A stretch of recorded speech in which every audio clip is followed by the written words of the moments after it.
We are 1 month into 2024, and some of the Sword and Shield sets are getting harder to find. As most of these sets are now out of print, a lot of the singles and sealed product is going to start climbing in value if it hasn't already. I think now might be the best time to pick up alternate art Pokemon cards before the price goes up and it becomes too late. So in today's video, we're going to be talking about 5 alternate art Pokemon cards that I think are going to start seeing upticks in value in the coming weeks.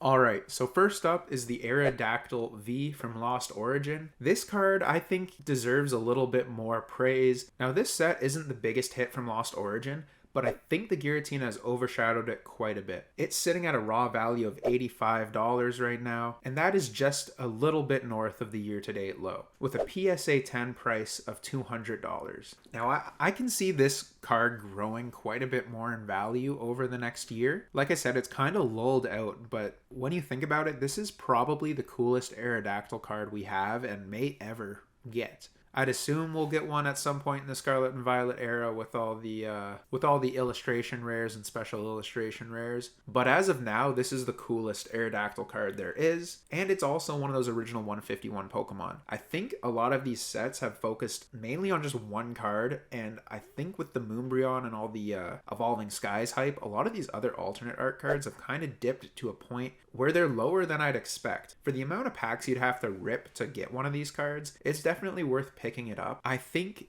with Lost Origin dwindling and being harder to find, the chase for that Giratina, I think a lot of the product is getting ripped open and kind of hoarded. You're not seeing it in restocks anymore. You see Silver Tempest occasionally. I'd imagine you're going to see Lost Origin in collection boxes going forward, but it's going to be trickier to get your hands on some if you don't now. So I think this Aerodactyl V is going to be going up quite a bit throughout the year. I could see a lot of these cards starting to uptick in the next couple months. You know, $85 now, I could see this card easily hitting $100 by the end of the year.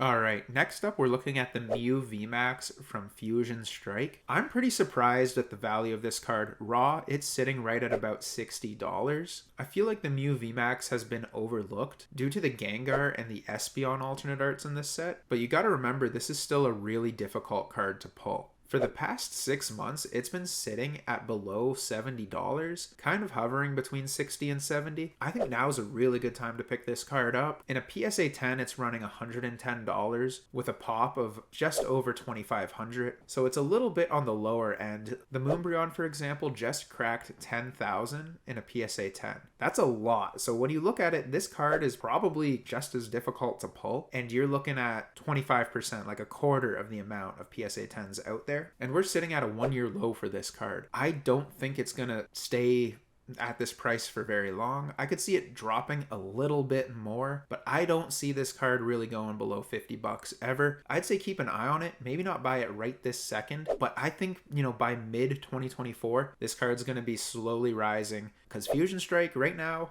I know in North America at least, Fusion Strike is getting more expensive because it's not getting restocked. It's harder to come by. If you want it, you're gonna have to kind of look to the secondary market. In Europe, it's a little different. I think in Australia, you guys can find it pretty commonly, but there was a lot of issues with this set in North America. You know, a lot of the ultra rare hits getting stolen from the factory. Canada had these God booster boxes where sometimes you would open a booster box and you would get like 12 secret rares in the whole thing, which is crazy. Typically you get 1, maybe 2. So this set was a bit of a mess. I think it's going to be really tough to pull this card. I'd say just go ahead and buy it. $60 for an original 151 Mew, a fan favorite Pokemon, the VMAX, alternate art. I think it's well worth it. For $110 for a PSA 10, I think that's worth it too. I feel like this card should be worth quite a bit more than it is right now. Next up, we can't talk about Sword and Shield era alternate arts or values without talking about Charizard. The Charizard V alternate art from Brilliant Stars is surprisingly low in value. This card was going for like $350, $400 on release, and now it's $115 raw. I'm like really surprised. I pulled a couple of these. I graded them both PSA 10s. PSA 10 value is pretty low right now too at $235. I think that's because the Charizard hype is just dying out. They've been just printing Charizard to the ground ever since the Charizard Ultra Premium collection came out. I think everyone just got sick of it. Last year alone, we had, what was it, 5 Charizards in Obsidian Flames and 2 in 151. We also got an additional 2 Charizards in Paldean Fates, and I'm sure by the end of the year we'll have another 1, maybe 2, or some sort of product. Actually, with Paldean Fates, we're getting the Charizard tin, and we also got that Charizard, that Terra-type Charizard frame collection, whatever that was, the Charizard Premium collection. So Charizard is just overkill right now. People are sick and tired of it, but I don't think this card is at the value it should be. $115 for a Charizard alternate art. It is like the main card from Brilliant Stars, which is a set that I think got a little bit forgotten. That set is a banger. It's got all, like, a bunch of evolutions in the trainer gallery. It's got Arceus, it's got Charizard. It's got a lot of good stuff. It's an incredible set, and I think a lot of people kind of overlook it when they're looking at Lost Origin or Fusion Strike or Evolving Skies. I think Brilliant Stars is, to me, it's the second best set of the Sword and Shield block. And the fact that the chase card is only $115 and it's an alternate art Charizard, which is very tricky to pull, amazes me. In a PSA 10, this card's only going for $235 with a population of just around 7,800. So it's a pretty high pop card, but I still think you might as well pick this up. I don't see this card staying this low forever. In fact, it hit its low in October and is slowly starting to climb. I think this card is going to reach back up to $200 raw by the end of the year. And I think eventually, you know, looking down the line, a PSA 10 will go back up to $500. So now is the time to buy it. I think if you just wait, it's going to steadily climb over the year and we're going to see a nice return on this Charizard once everyone kind of gets a break and gets excited about Charizard again. Next up, we have a little bit of a strange card on the list. It does not hold the value that most of these other cards do, but we're talking about the Galarian Slowking alternate art from Chilling Reign. This card is kind of slept on. It's $27 raw. PSA 10 is like just short of 70. You're looking at $65, $70 range, and the pop is only 1100. You know, I say only, that's still a lot, but this card is illustrated by Tomokazu, who has a lot of fans out there. Probably one of the most collected artists in the TCG, at least currently. Everyone loves him. He did the Giratina. I'm sure other cards out there. I think the Magikarp from Paldea Evolved. Now, this card obviously doesn't hold the same value as the other cards, but it's from Chilling Reign, which is a difficult set to pull from because there's so many alternate arts. It's just like Fusion Strike and Evolving Skies. There's a huge pool of rare cards, so the odds of you pulling that specific alternate art that you want is pretty difficult. Now, obviously, this isn't the most hyped Pokemon. It's a goofy spin on one of the originals,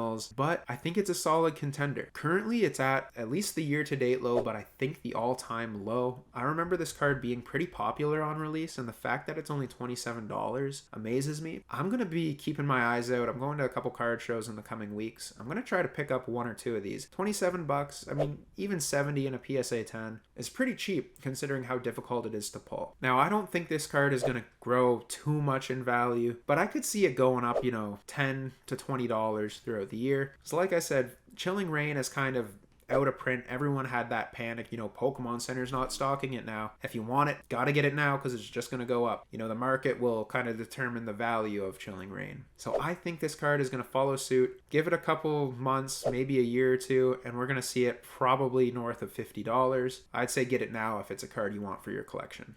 Okay, so the last card we're going to talk about today is going to be the Lugia from Silver Tempest. This card is surprisingly cheap right now, kind of like the Charizard. It carries the set. I figured it would be worth more, and it was worth quite a bit more on release. Everyone loved this card. Everyone wanted a Lugia chase. I mean, everyone was just hungry for a chase other than a Charizard. But this card has hit $115. It's at an all-time low right now, and like I said earlier, you know, a lot of the Sword and Shield product is getting harder to come by, but Silver Tempest is something I still see getting restocked. I still see ETBs. I still see, you know, sleeved boosters at Walmart and stuff like that, 3-packs all the time. But I think, you know, by mid-third quarter of 2024, let's say, you know, September time, I don't think you're going to be finding Silver Tempest, you know, too commonly.